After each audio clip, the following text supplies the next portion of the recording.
राजकुमारी मूमल और महेंद्र की अमर प्रेम कहानी। राजस्थान के रेतीले धोरों और प्राचीन किलों में न जाने कितनी प्रेम कहानियां गूंजती हैं, लेकिन जैसलमेर की राजकुमारी मूमल और उमरकोट सिंध के राजकुमार महेंद्र की प्रेम कहानी इनमें सबसे खास है। ये कहानी प्रेम, विरह और एक दुखद अंत की गाथा है, जिसे आज भी लोकगीतों और कथाओं में सुनाया जाता है। मूमल की अद्वितीय सुंदरता। जैसलमेर के लोद्रवा में काक महल, जिसे मूमल की मेड़ी भी कहते हैं, में राजकुमारी मूमल अपनी 7 बहनों के साथ रहती थी। मूमल इतनी खूबसूरत थी कि उनकी सुंदरता की चर्चा दूर दूर तक फैली हुई थी। उन्हें मरुद्रा की मोनालिसा भी कहा जाता था। उनका महल कई भ्रामक भूल भुलैया, तालाबों और जटिल वास्तुकला से भरा था, जो किसी भी आगंतुक को भ्रमित कर देते थे। मूमल ने ये शर्त रखी थी कि वही उनसे विवाह करेगा जो इन सभी बाधाओं को पार करके उन तक पहुँचेगा। महेंद्र का आगमन। एक बार उमरकोट के राजकुमार महेंद्र अपने साले राणा हमीर के साथ शिकार के लिए निकले थे। भटकते हुए वे लोद्रवा के पास काक नदी के किनारे पहुँचे।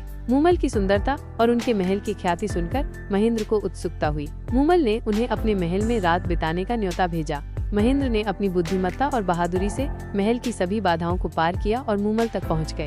पहली नजर का प्यार। जैसे ही महेंद्र ने मूमल को देखा, वे उनकी अद्वितीय सुंदरता पर मोहित हो गए। मूमल भी महेंद्र के साहस और व्यक्तित्व से प्रभावित हुई।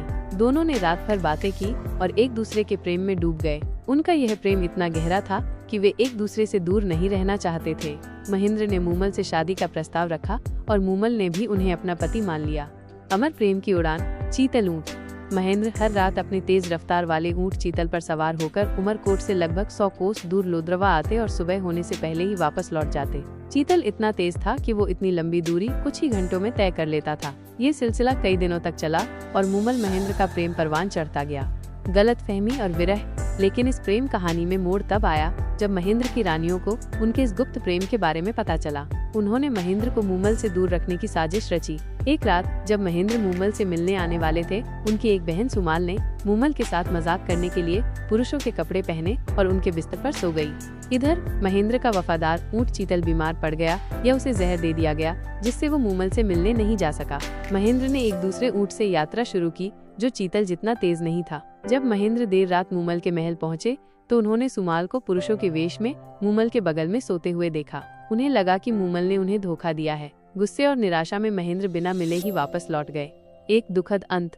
महेंद्र ने मूमल से मिलना बंद कर दिया। मूमल उनके वियोग में तड़पती रही। उन्होंने महेंद्र को कई संदेश भेजे, अपनी बेगुनाही साबित करने की कोशिश की, लेकिन महेंद्र ने उनकी एक न सुनी। अंततः जब मूमल को पता चला कि महेंद्र उनसे मिलने नहीं आ रहे हैं, तो उन्होंने एक चाल चली। उन्होंने महेंद्र को संदेश भिजवाया कि उन्हें सांप ने काट लिया है और वे मरने वाली हैं। ये सुनकर महेंद्र दौड़ते हुए मूमल के पास पहुँचे, लेकिन तब तक बहुत देर हो चुकी थी।